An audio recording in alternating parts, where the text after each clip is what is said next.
जी हाँ, साहब कहाँ अभी क्षेत्र में आप लोग गए हैं और दौरे किए हैं?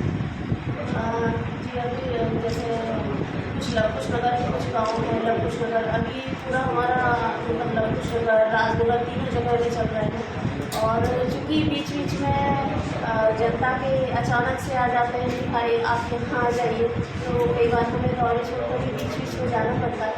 फिलहाल अभी खजुराहो का कर रहे हैं, कल गंज का किया था और आज खजुराहो का 10 नंबर वार्ड, 11 नंबर वार्ड का कुछ हिस्सा और 12 और 15 का कुछ हिस्सा आज खजुराहो नगर परिषद का हुआ है।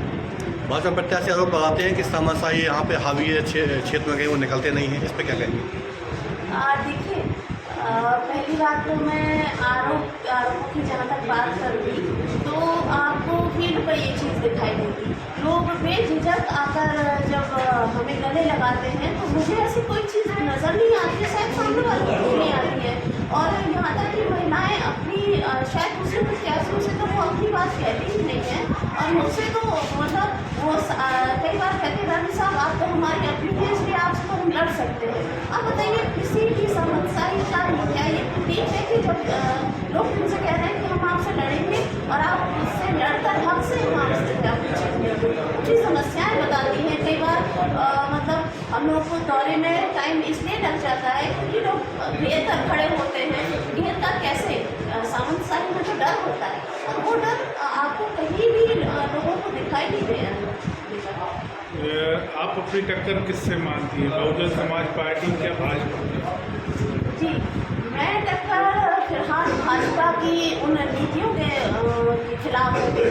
और मैं जहाँ तक रही बात प्रत्याशियों की तो प्रत्याशियों का उनका अपनी सोच है, उनकी विचारधारा है। मेरी जो टक्कर है उनकी विचारधारा से है क्योंकि ये हमारी जनता है, हमारे अपने लोग हैं और हम लोग का ये सोचना होता है कि भाई यहाँ शांति स्थापित रहे, लोग स्वतंत्र होकर अपनी बात रख सकें।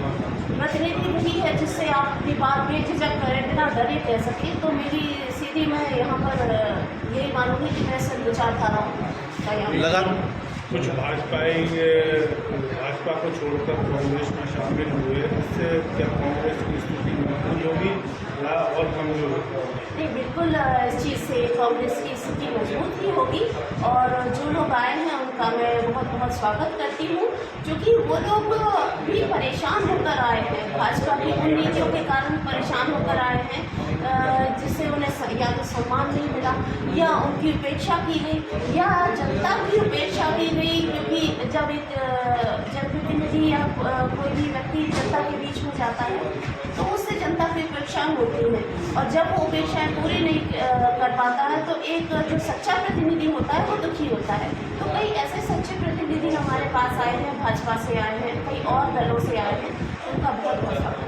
मतदाताओं को कोई संदेश देना चाहते हैं? जी, मतदाताओं को मैं सभी को हाथ जोड़कर सभी से राम राम कहना चाहती हूँ और मेरे राजनगर के सभी मतदाता मेरे परिवार के सदस्य के समान हैं। मैं उनसे केवल इतना कहना चाहती हूँ कि इस वक्त ये बहुत सोच और समझ का विषय है कि हम अन्य पार्टियों में जाकर अपने वोट को बर्बाद ना करें क्योंकि फाइनली आपको या तो कांग्रेस होगी या भाजपा, कांग्रेस होगी या भाजपा होगी। हम यदि अन्य दलों में अपने वोट को जातिगत तौर पर बर्बाद करते हैं तो हमारा वोट ही बर्बाद होगा।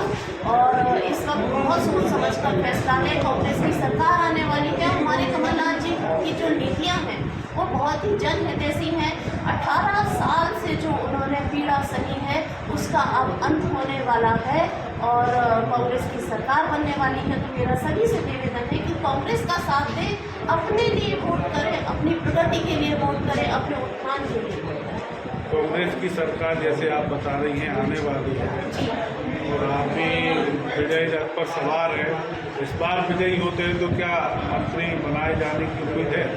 देखिए, ये पार्टी का निर्णय है, हम लोग पार्टी के कार्यकर्ता हैं। मैं अपने आप को एक छोटा सा कार्यकर्ता मानती हूँ पार्टी का और पार्टी क्या निर्णय लेती है ये पार्टी के बड़े नेता, हम लोग पार्टी के बड़े नेता और जो उसके नेता तय करते हैं, ये हम लोग तय नहीं करते।